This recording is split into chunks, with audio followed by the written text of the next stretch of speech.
Ralph Nader knows he won't win his bid for president, but this past weekend he set his sights on a less lofty goal, breaking the Guinness record for most speeches given in a day. According to his campaign, he was successful.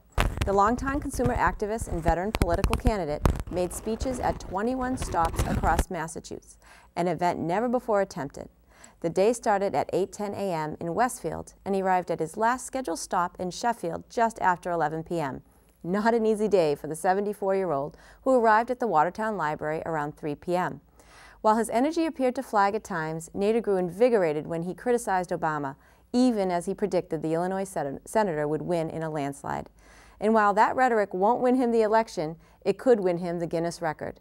Nader needed a crowd of at least 10 people at every location, and each speech he gave had to last at least 10 minutes long. Here's Ashley Hunt with that story.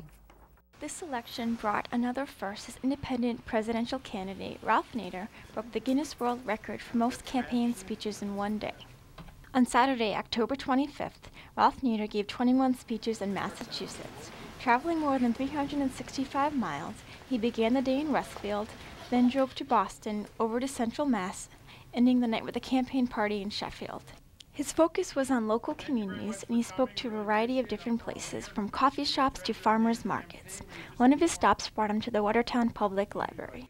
He started his speech off by talking about the importance of reaching voters in their local communities. Resented, and that is a majority of people in this country live in states that are slam dunk Obama or slam dunk McCain and never see either one of them.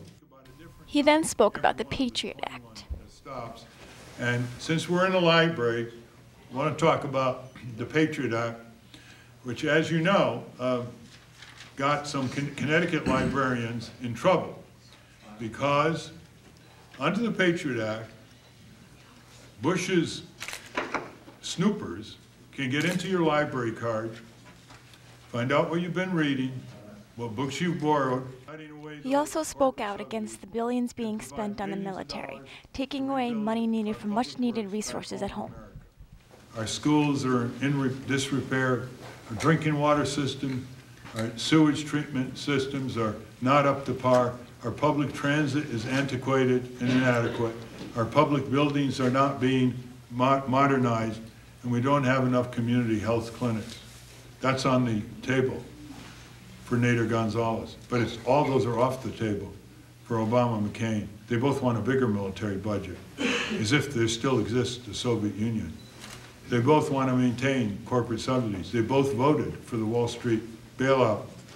They both have a contempt for the absolute trustworthiness that we must exhibit to the taxpayer dollar and never give it to anything that doesn't benefit the people of America. I like what Ralph Nader has stood for over the years, fighting for the rights of consumers, for the perhaps less privileged in our society. I think that the two-party system is detrimental to the future of our country, and so continued support for that with your vote is going to make the country worse.